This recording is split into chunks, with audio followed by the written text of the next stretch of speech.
पूरी दुनिया में एक ऐसा जंगल था जिसे लोग जादुई जंगल कहते थे। वहाँ के पेड़ पौधे, जानवर और प्राकृतिक सौंदर्य ने हर किसी को मोहित कर दिया करते थे। इस जंगल में अनेक प्रकार के जानवर रहते थे जो अपनी विशेषताओं से प्रसिद्ध थे। और खरगोश भाई, कैसे हो? मैं ठीक हूँ हाथी।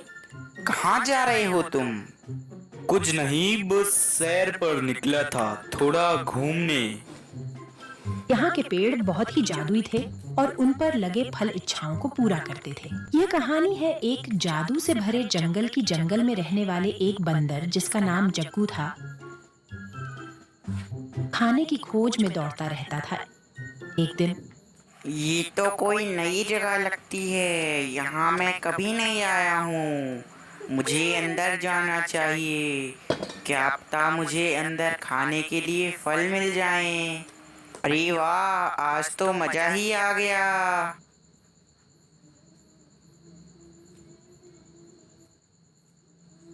उसने जंगल के दूसरे कोने में एक चमत्कारी पेड़ की खोज की।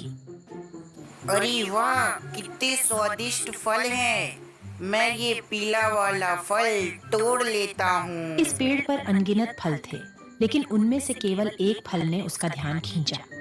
वह फल था जो किसी की भी मांग पूरी कर सकता था। वह नहीं जानता था वह एक जादुई जंगल में है और उसके सामने एक जादुई पेड़ है। बंदर ने उस फल को तोड़कर खाने का निर्णय किया, लेकिन जैसे ही वह उसे छूने वाला था, उसने यह सोचा कि क्यों न इस चमत्कारी फल का उपयोग करके जंगल के सभी जानवरों की सहायता की जाए। मुझे इस पीले फल से जानवरों की मदद करनी चाहिए। मैं ये फल जंगल लेके जाऊंगा और बाकी जानवरों को दिखाऊंगा और उनकी मदद करूंगा। कई अन्य जानवरों की भूख मिटाने के लिए उसने सभी के भोजन के बारे में सोचा और निर्णय लिया। उस दिन से उस बंदर ने जंगल के जानवरों की मदद करने में अपना जीवन समर्पित कर दिया। वह हर जानवर की समस्याओं को सुलझाने, उनकी मदद करने और उन्हें खुश रखने के लिए उस चमत्कारी फल का उपयोग करता रहा। उस फल से उसने सबकी मदद की और जंगल में रहने वाले जानवरों को खूब खुशियां बांटी। एक बार जंगल में सूखा आया। सभी पेड़ पौधे सूख रहे थे और जानवरों को भूख और प्यास की समस्या हो गई थी। उन्हें खाने के लिए कोई भी खाना नहीं मिल रहा था। पूरे जंगल का बहुत बुरा हाल हो चुका है। पूरा जंगल सूख रहा है। अब मुझे अपने जादुई फल से पूरे जानवरों की मदद करनी चाहिए, क्योंकि वह मेरे साथी हैं। मुझे पानी खाना की व्यवस्था करनी होगी। बंदर ने फिर वही चमत्कारी फल उठाया और उसकी मदद से जंगल के जानवरों की भूख और प्यास को दूर किया। हमें जंगल की खुशहाली और सुरक्षा के लिए मिलकर काम करना चाहिए और हमें पेड़ पौधे बचाने चाहिए, क्योंकि हम पेड़ की वजह से ही जिंदा हैं। हमें पेड़ से ऑक्सीजन मिलती है, तो हमें पेड़ और पौधे बचाने चाहिए।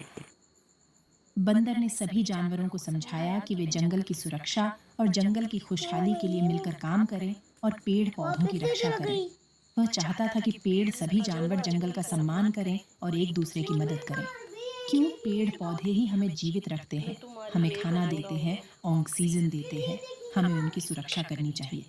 बंदर ने सिखाया कि जीवन में चमत्कार है, लेकिन उन्हें समझने और सही तरीके से उपयोग करने की कला महत्वपूर्ण होती है। उसने सिखाया कि हर किसी की मदद करना और जंगल के सभी निवासियों का सम्मान करना जरूरी है। हमें सभी का सम्मान और आदर करना चाहिए। इस कहानी से हमें यह सीखने को मिलता है कि हमें जीवन में अपनी विशेष क्षमताओं का सही तरीके से उपयोग करना चाहिए।